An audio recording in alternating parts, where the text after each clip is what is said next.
శ్రీ క్రోధినామ సంవత్సరంలో వృషభ రాశి వారి గోచార ఫలాలు ఎలా ఉంటాయో ఈ వీడియోలో వివరిస్తాను. ఈ వీడియోలో కందాయ ఫలాల గురించి కూడా వివరణ జరిగింది. రెమెడీస్ గురించి కూడా ఉంది, చూడండి.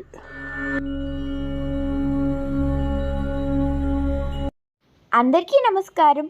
Lakkaraju Muralidhar Rao astro and remedies ఛానల్కు సబ్స్క్రైబ్ చేసుకోండి మరియు వీడియోస్ని షేర్ చేయండి. ఓం శ్రీ గురుభ్యో నమః.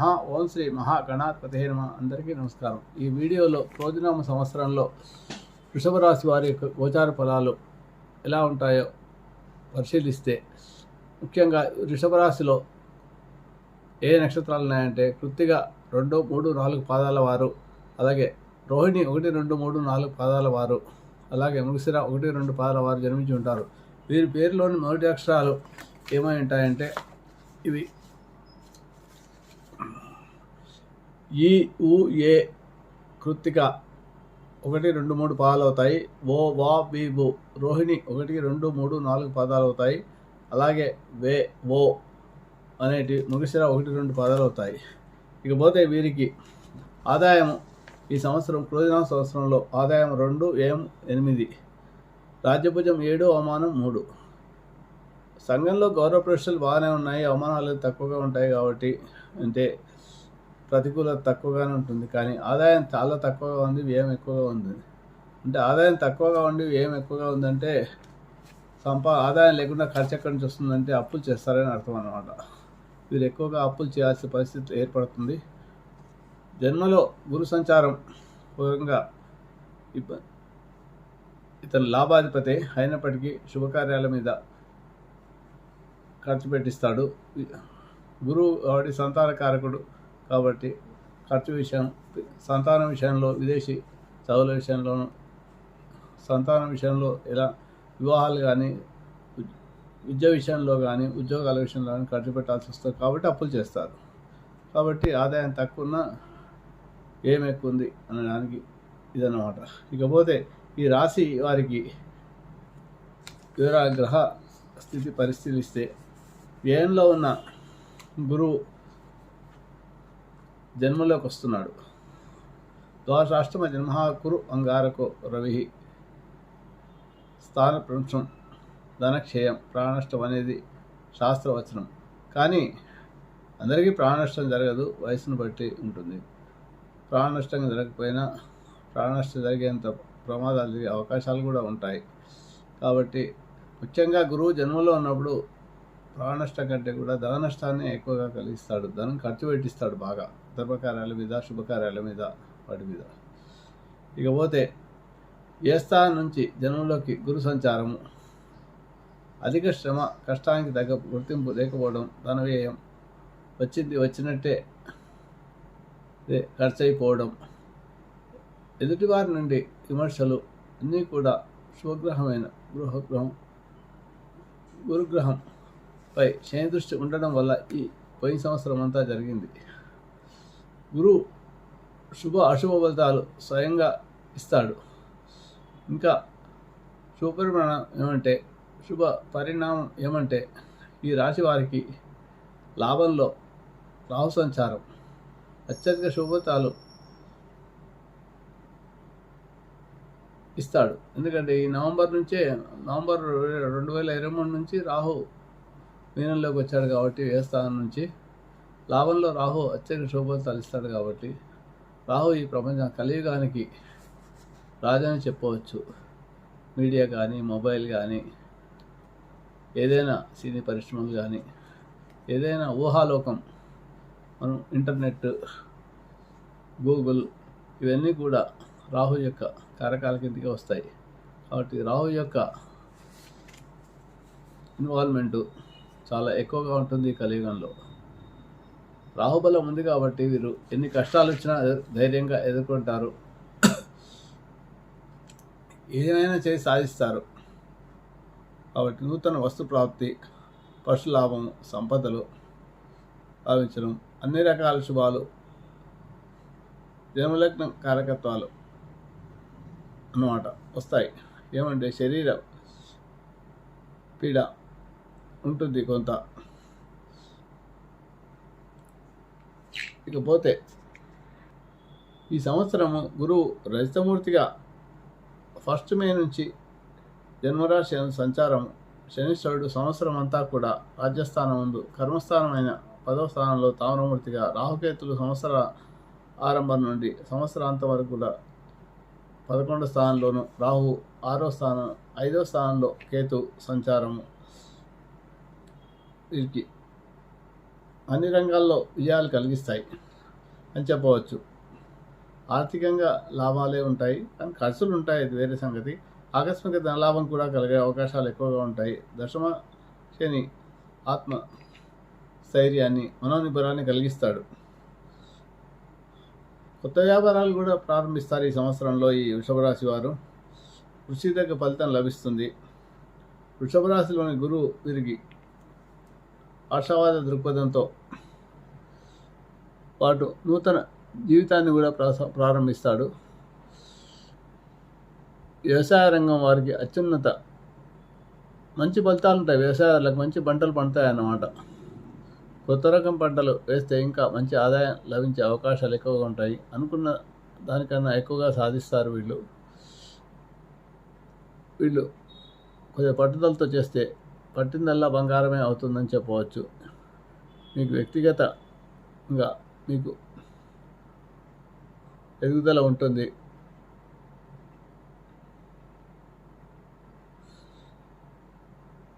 ఈ గురువు అష్టమ లాభాధిపతి. అష్టమం అంటే భార్య సంపాదన అలాగే లాటరీ టికెట్స్ అలాంటివి కూడా ఉంటాయి. లాభస్థానాధిపతి కూడా కాబట్టి ఆకస్మిక ధనలాభాన్ని కలుగజేయడము, మంచి ఉన్నత స్థితికి తీసుకెళ్ళాం. ఏ పని చేసినా కూడా అందులో మంచి లాభాలే ఉంటాయన్నమాట. ఇక లగ్నంలో గురువు సంచారం ఇచ్చే ప్రతికూల ఫలితాలు ఏంటంటే, మనిషి బద్ధకం పెరగడము, బరువు వ్యాయామం లేకుండా ఉండి బరువు పెరగడము, బద్ధకం ఏర్పడము, మనసు చాంపల్య ఒబేసి పెరగడము లాంటివి జరుగుతాయి. కాబట్టి కొంత క్రమశిక్షణను పాటించడం చాలా అవసరం ఈ రాశి వాళ్ళు. ఉన్నతాధికారులతో కొంత మన ఆహాన్ని ప్రవేశించకుండా ఉంటే, లేకపోతే మన యొక్క సంబంధాలు అధికారుల వద్ద చెడిపోతాయి. కాబట్టి జాగ్రత్తగా ఉండవు. ఉద్యోగస్తులు జాగ్రత్తగా వారి ఉద్యోగాల్లో సమన్వయాన్ని పాటించాల్సి ఉంటుంది. కాబట్టి వీరికి గురువు లగ్నంలో ఉండడం వల్ల మిష్టాన్న భోజనం మీద ప్రీతి ఎక్కువగా ఉండి ఎక్కువగా తినడం వల్ల ఒబేసిటీ వచ్చే అవకాశం ఉంటుంది. కాబట్టి భోజనం విషయంలో కొంత క్రమశిక్షణను సంయమాన్ని పాటించి అనారోగ్య సమస్యలు రాకుండా ఉంటాయి. వృత్తి ఉద్యోగాల్లో అంత లాభంగానే ఉంటుంది. చాలా విషయాలు ఆర్థికంగా కూడా బాగానే ఉంటుంది.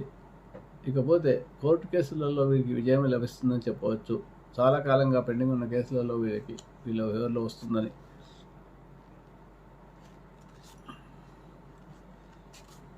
దూర ప్రయాణాల వల్ల మీకు ఇంతవరకు అయితే నష్టపోయిన ధనం ఉంటుందో ఆ ధనాన్ని తిరిగి పొందగలుగుతారు. ఇక విదేశాల్లో ఉండే వారికి గ్రీన్ కార్డు కొరకు ఎవరైతే అప్లై చేస్తున్నారో వారికి గ్రీన్ కార్డు వచ్చే అవకాశాలు కూడా ఉన్నాయి ఈ సంవత్సరం. అలాగే ఉద్యోగం లేని వాళ్ళకు ఉద్యోగం లభించడము లాంటి శుభ పరిణామాలు కూడా ఉన్నాయి. ఎవరైతే విదేశాలకు వెళ్ళాలని ప్రయత్నిస్తున్నారో, ఇక్కడ ముందు సాంచలనం అని చెప్పాను కదా, ఎవరైతే విదేశం కొరకు వెళ్ళాలని ప్రయత్నిస్తున్నారో వాటికి విదేశీ యానయోగం కూడా లభించే అవకాశాలు ఎక్కువగా ఉన్నాయి ఈ సంవత్సరం. లాభాధిపతి జన్మలో ఉండడం చేత మద్యం వ్యాపారులకు మంచి లాభాలు ఉంటాయి ఈ సంవత్సరం. ముఖ్యంగా మత్తు పదార్థాలు కానీ మద్యం వ్యాపారం చేసే వాళ్లకు, చాలా స్టాక్ మార్కెట్ వాళ్లకు మంచి పొజిషన్ ఉంటుంది. స్టాక్ మార్కెట్ ఇన్వెస్ట్ చేసే వాళ్ళకు కూడా మంచి లాభాలు ఉంటాయని చెప్పవచ్చు.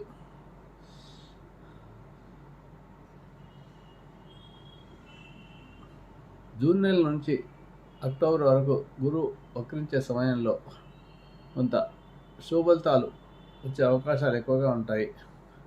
వీరు ముఖ్యంగా ఆరాధించాల్సిన దైవం ఏంటంటే గురుగ్రహానికి గురువులను ఆరాధించడము, తల్లిదండ్రులను సేవించడము, ఎవరైనా గురువులు ఉండే వారికి ఫోన్ చేసి అప్పుడప్పుడు మీరు వారి ఆశీర్వాదం తీసుకోండి. అలాగే ప్రతిరోజు దక్షిణామూర్తి స్తోత్ర పారాయణం చేయండి. మొత్తం పారాయణ చేయలేనప్పుడు నిధయే సర్వవిజ్ఞానం విషయే పౌరోజ్ఞానం గురువే సర్వలోకం దక్షిణామూర్తి నమః అనే స్తోత్రాన్ని 11 సార్లు జపం చేసుకొని బయలుదేరండి. ఏదైనా పని చేయాలనుకున్నప్పుడు ఇంట్లో నుంచి, ముఖ్యంగా ఇంట్లో నుంచి బయటికి వెళ్ళే ముందు తప్పకుండా మీ తండ్రి గారు ఉంటే తండ్రి గారి కానీ తల్లి గారి ఆశీర్వాదం తీసుకోండి. తల్లిదండ్రుల యొక్క ఆశీర్వాదం. గురువులకు ఫోన్ చేసి ఆయన ముఖ్యమైన పని వెళ్తున్నాడు, గురువు గారికి ఫోన్ చేసి ఇలా ఫలానా పని మీద వెళ్తున్నాను, నన్ను ఆశీర్వదించండి, ఆశీర్వాదం తీసుకోండి. అప్పుడప్పుడు గురువులకు స్వీట్లు వంచడం కానీ ఏమైనా పళ్ళు పలహారాలు ఇవ్వడం కానీ చేయడం వల్ల గురుగ్రహ అనుగ్రహం మీకు చాలా ఎక్కువగా లభిస్తుంది. ముఖ్యంగా ఈ గురువు జన్మలో సంచారం వల్ల ఉదరానికి సంబంధించిన వ్యాధులు రావడము, ఒబేసిటీ, మరియు తరచుగా తల అంటే స్పాండిలైటిస్ ప్రాబ్లం కానీ, నరాలకు సంబంధించిన కండరాలకు నొప్పులు కానీ, మజిల్స్ పట్టేయడం లాంటి ప్రాబ్లం వస్తాయి. కాబట్టి గురువారం రోజు దక్షిణామూర్తి స్తోత్ర పారాయణమే కాకుండా శనగలు కూడా గురువారం రోజు 1 శనగలు దానం చేయడం వల్ల కూడా మీకు కొంత గురుగ్రహాన్ని కలుగుతుంది. అలాగే రావి చెట్టు ప్రదక్షిణాలు గురువారం రోజు చేయడం, ముఖ్యంగా పౌర్ణమి రోజు 9:15 నుంచి 10:15 మధ్యలో రావి చెట్టు ప్రదక్షిణాలు చేస్తే లక్ష్మీదేవి రావి చెట్టుపై ఉంటుంది కాబట్టి ఆమె అనుగ్రహంతో ఓం మహాదేవచ విష్ణుమూర్తి నుంచి దివి తన్నో లక్ష్మీ ప్రచోదయాత్ అనే స్తోత్రాన్ని 16 సార్లు జపం చేస్తూ రావి చెట్టు ప్రదక్షిణ చేయండి. రావి చెట్టు మొదట్లో చెంబెట్టి నీళ్లు పోయండి, నెయ్యి దీపం వెలిగించి రావి చెట్టుకు నమస్కారం చేసుకొని రండి. దానివల్ల మీకు ఇబ్బందులు తగ్గుతాయి. అలాగే వ్యవసాయదారులకు మంచి ఫలితాలే ఉంటాయి. రైస్ మిల్లర్లకు పోయిన సంవత్సరం కంటే ఈ సంవత్సరం ప్రయోజనాలు ఎక్కువ ఉంటాయండి.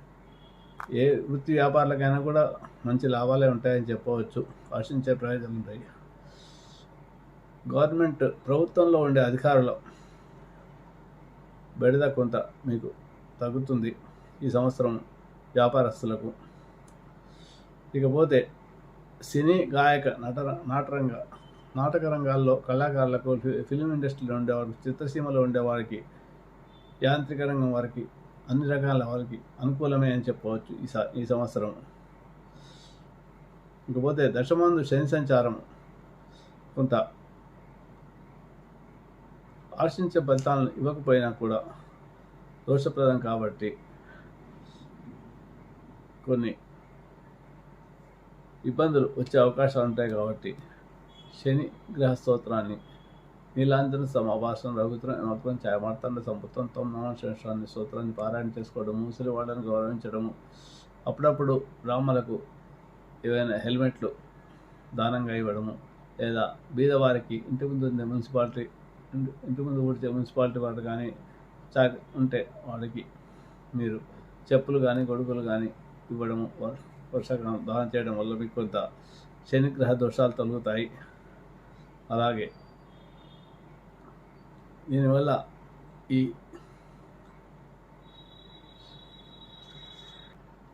శని కర్మస్థానంలో సంచారం ఒకటే మీకు కొంత ముఖ్యంగా ఉద్యోగస్తులకు అధికారుల నుంచి ఒత్తిడి, అవమానాలు ఎదుర్కొనే పరిస్థితి వస్తుంది. కాబట్టి చాలా జాగ్రత్తగా వ్యవహరించవలసిన అవసరం ఉంటుంది. ఇకపోతే రాహు లాభస్థానంలో అధిక ఫలితాలు, శుభ ఫలితాలు ఇస్తాడు వీరికి.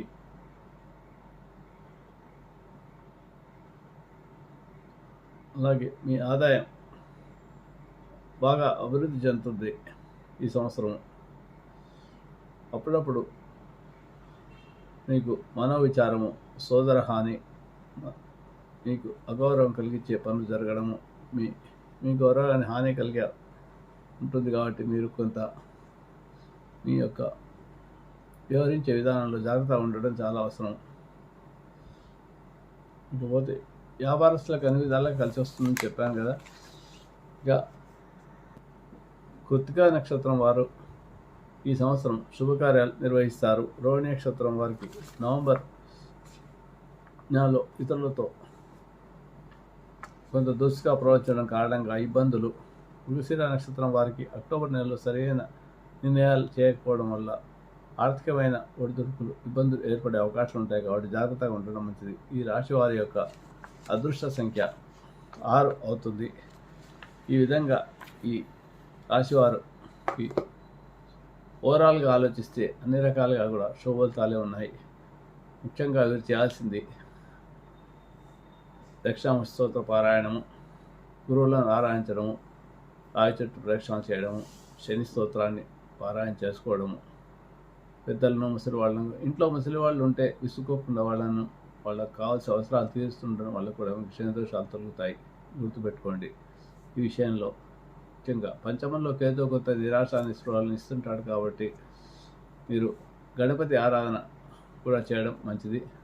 బుధవారం రోజు గణపతిని గణపతితో ఆరాధించడం వల్ల, లేదా సంకష్ట చతుర్దశి రోజు ఏదైనా బాగా చాలా ఇబ్బంది కలిగితే సంకష్ట చతుర్దశి రోజు గణపతిని గణపతితో ఆరాధించడం వల్ల మీకు ఉండే విఘ్నాలు కానీ ఇబ్బందులు కానీ తొలగిస్తాడు. ఇక ఈ సంవత్సరం కందాయ ఫలాలను పరిశీలిస్తే ఈ వృషభ రాశిలో ఉండే కృత్తికా నక్షత్రం వారికి 001గా వచ్చింది. అంటే ఈ కందాయ ఫలాలు ఒక్కొక్కటి 4 మాసాలు చొప్పున ఉంటుంది కాబట్టి 4 3 12 చైత్రం, వైశాఖం, జ్యేష్టం, ఆషాఢం మూలల్లో 0 ఉంటుంది. ఇందులో బేసి సంఖ్య ధనలాభాన్ని, సమసంఖ్య సమలాభాన్ని, శూన్య సంఖ్య శూన్య ఫలితాన్ని ఇస్తుంది కాబట్టి మొదటి 0 రోగభయాన్ని, రెండవ 0 మనోభీతిని, మూడవ 0 హాని కల్పజేస్తుంది. ఈ కృత్తికా నక్షత్రం వారికి మొదటి 0 వచ్చింది కాబట్టి అనారోగ్య సమస్యలు మొదటి 4 నెలల్లో ఉండే అవకాశాలు ఎక్కువగా ఉంటాయి. రెండవ 0 వచ్చినప్పుడు మానసిక భీతి కలుగుతుంది. చైత్రం, వైశాఖం, జ్యేష్టం, ఆషాఢం, శ్రావణం, భాద్రపదం, ఆశ్వయుజం, కార్తీక 4 నెలలు మానసిక ఒత్తిడి ఉంటుంది. తర్వాత చివరి 4 నెలలతో మార్గశిరం, పుష్యం, మాఘం, పాల్గొనం ఈ 4 నెలలు 1 సంఖ్య వస్తుంది, బేస్ సంఖ్య కాబట్టి చివరి 4 అంటే ఈ సంవత్సరంలో ధనలాభం ఉంటుంది. కృత్తికా నక్షత్రం వారికి చివరి 4 నెలలు చాలా అనుకూలమైన కాలం అని చెప్పవచ్చు అన్నమాట. అలాగే రోహిణి నక్షత్రం వారికి 3, 1, 4 వచ్చింది. మొదటి 3 నెలలు బేస్ సంఖ్య వచ్చింది కాబట్టి ధనలాభం అనే చెప్పొచ్చు. మొదటి 3 నెలలే కాకుండా రెండో నెంబరు కూడా 1 వచ్చింది కాబట్టి అంటే 8 నెలలు టోటల్గా వీరికి ధనలాభము ఉంటుంది. చివర సమసంఖ్య వచ్చింది. చివరి 4 నెలలు చైత్రం, వైశాఖం, జ్యేష్టం, ఆషాఢం, శ్రావణం, భాద్రపదం, ఆశ్వయుజం, కార్తీకం ఇంతవరకు ధనలాభమే ఉంటుంది. మార్గశిరం, పుష్యం, మాఘం, పాల్గొని 4 నెలలు వీరికి సమసంఖ్య వచ్చింది కాబట్టి సమఫలితాలు అంటే ధనలాభము, దాని జాభము అన్ని రకాలు కూడా సమానంగా ఉంటుంది. పెద్ద నష్టాలంటూ ఏముండవు కాబట్టి రోహిణి నక్షత్రం వాళ్ళకి చాలా బాగుందని చెప్పవచ్చు ఈ సంవత్సరం అంతా కూడా. అలాగే మృగశిర 1, 2 పాదాల వారికి 6, 2, 2 వచ్చింది. మృగశిర వాళ్ళకి 6 అంటే సమసంఖ్య కాబట్టి మొదటి 4 నెలలు మామూలుగానే ఉంటుంది. ఈ సంవత్సరం అంతా కూడా మామూలు అన్ని సమసంఖ్యలో వచ్చాయి కాబట్టి 6, 2, 2 ఈ సంవత్సరం అంతా కూడా వీరికి అంత లాభ నష్టాలన్నీ కూడా సమానంగా ఉంటాయి. ఇవి కందాయ ఫలాలు. ఈ వృషభ రాశి వారికి శుభమస్తు. మీకు నా వీడియో కనుక నచ్చితే లైక్ చేయండి, షేర్ చేయండి. ఈ వీడియో కింద ఉన్న బెల్ ఐకాన్ను క్లిక్ చేయడం ద్వారా నా ఛానల్ను సబ్స్క్రైబ్ చేసుకోండి. దీనివల్ల మీకు నా వీడియోలు అందుబాటులో ఉంటాయి. Thank you.